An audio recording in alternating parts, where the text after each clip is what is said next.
Essa série surgiu meio que por acidente, assim, ela não ia ser uma série. A gente partiu de uma notícia do Factual, que era a proibição no Chile das cirurgias de correção né, sexual, correção genital em bebês. E aí a gente começou a pensar sobre isso, mas como assim correção sexual, correção genital de pessoas intersexo? Quem são as pessoas intersexo? E aí a gente ia fazer uma matéria sobre intersexualidade. Ia ser uma matéria, uma página dupla para um especial de fim de semana, de domingo. Só que aí, quando eu comecei a pesquisar e apurar, eu vi que o tema era muito mais amplo. Eu percebi que esse era um assunto que estava dentro de um buraco negro de invisibilidade, é um assunto que ninguém fala, é um assunto que ninguém conhece, as pessoas não sabem quem são os intersexos, elas não sabem o que é, né, assim. E aí eu propus lá no jornal da gente ampliar esse assunto e transformar o que ia ser uma matéria em uma série ao longo da semana. E isso foi assim, foi muito legal, mas foi um rock and roll, porque eu não tinha apurado tudo antes da matéria da série sair, que é o que normalmente acontece, né? Eu fui apurando e fui botando o barco no caminho enquanto navegava. Foi um rock and roll, assim. E quanto tempo você demorou pra apurar as fontes, conseguir conversar com elas? O processo de apuração da sua matéria em geral, ele demorou em média quanto tempo? Uma semana. Uma semana? A série toda? Tô te falando, foi muito rock and roll. Porque é aquilo que eu te falei. Normalmente, quando você vai fazer uma série, você planeja a sua série e aí você dá pelo menos assim, uma adiantada boa nas entrevistas. Isso assim, é o mundo ideal, né? Você apura, tipo, sei lá, uns 70%.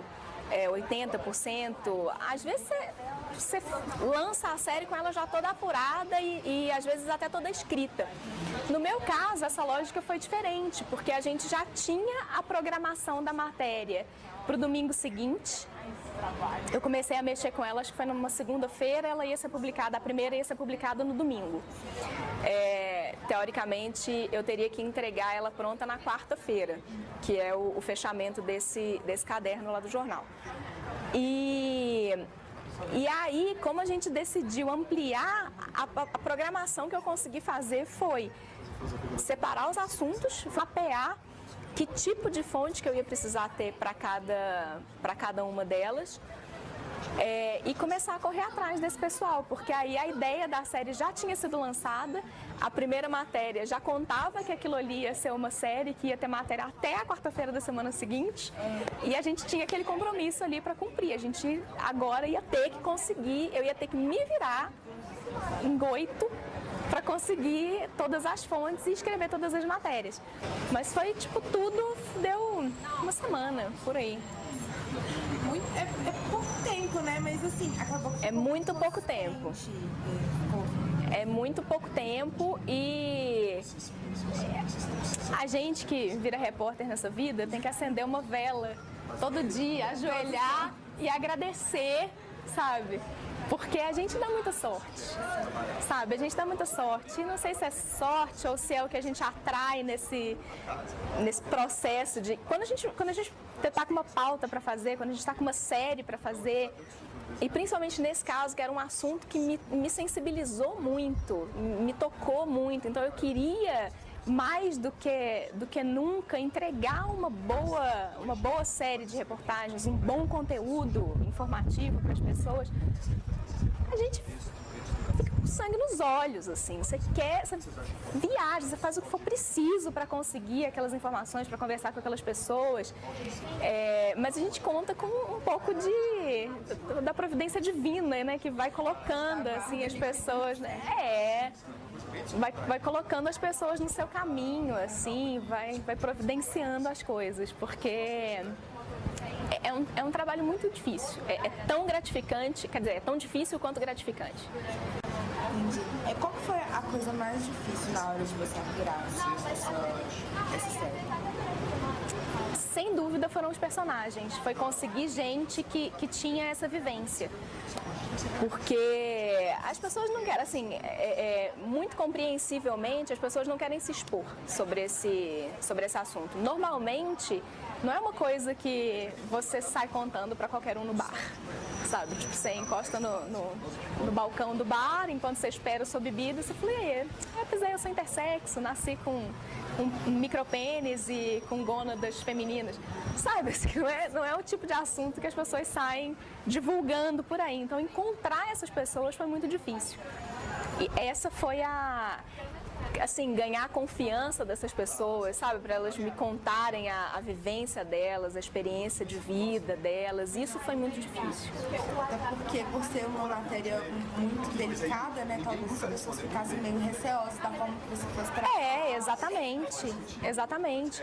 Eu super compreendo quando as pessoas não querem abrir a sua vida, não querem contar a sua história para o jornalista. Gente, você não conhece aquela pessoa, você nunca viu. Às vezes você vai conversar só por telefone. Foi o caso dos meninos. Um mora no Rio, outro mora na Bahia, sabe? Eu conversei com eles por telefone. Eles nunca viram minha cara. Foi, assim, um super voto de confiança, uma responsabilidade enorme que eu tinha na mão de não trair aquela confiança, de fazer um trabalho que fizesse jus àquela confiança, ao relato, aquela vivência, sabe? É muita... Tem uma relação... É uma relação profissional, mas tem um quê pessoal ali. Da pessoa te entregar a história dela. Falar assim, olha, tá aqui um pedaço da minha vida pra você contar pras outras pessoas, sabe? É uma responsabilidade enorme. E como foi o processo de escolha das fontes? Você fez uma pesquisa prévia ou você já foi direto conversar com as pessoas? Ou como que você pesquisou? Como que funcionou esse processo? Foi uma das enormes dificuldades, né? A questão de fonte e principalmente de personagem, pessoas intersexo com quem conversar. Aqui no Brasil existem pouquíssimos serviços de atendimento a intersexo. Serviço especializado mesmo de atendimento a intersexo, eu só encontrei um na Bahia, no Hospital Universitário de Salvador. Então, esse pessoal, quando eu encontrei esse pessoal, na verdade, eu fiquei muito feliz, porque eu sabia que eu tinha um lugar de referência.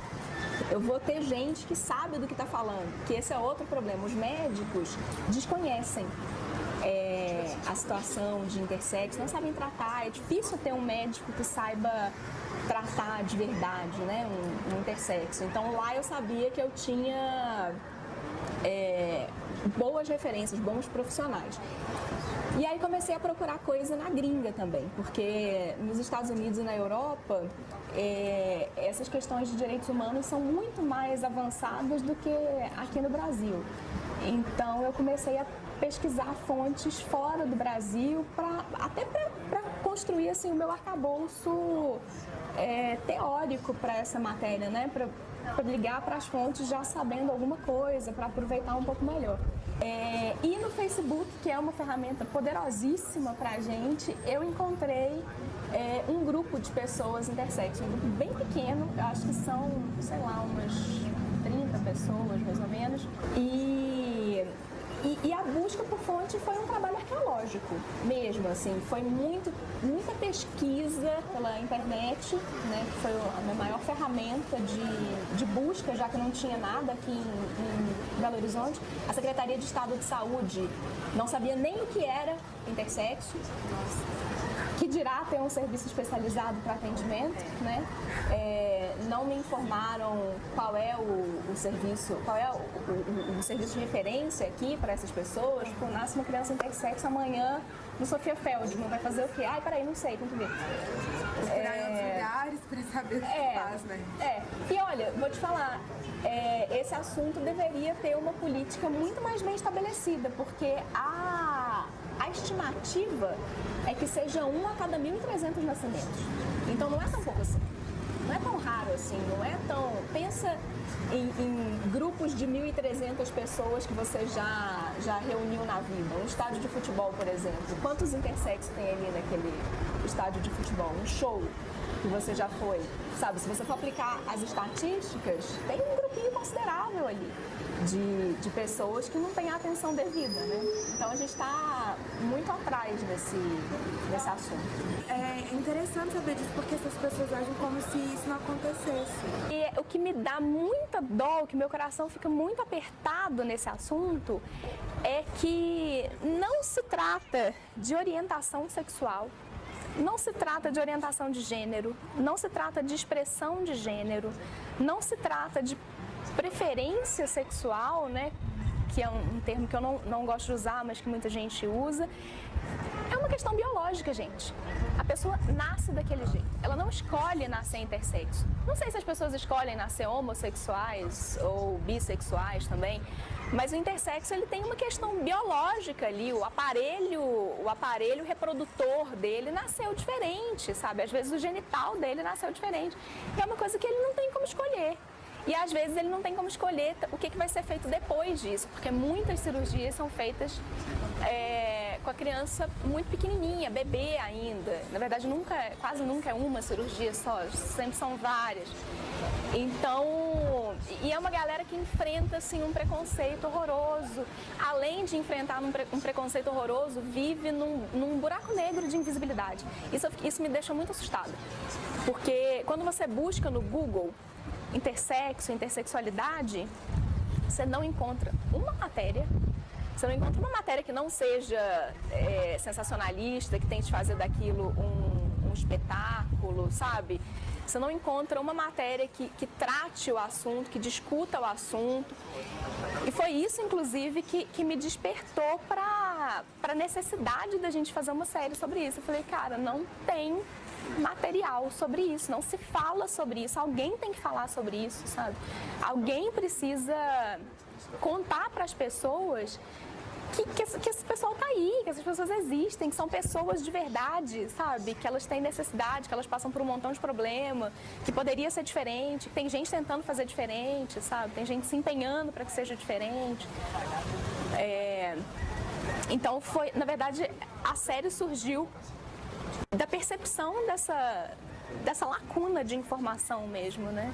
Para cumprir esse objetivo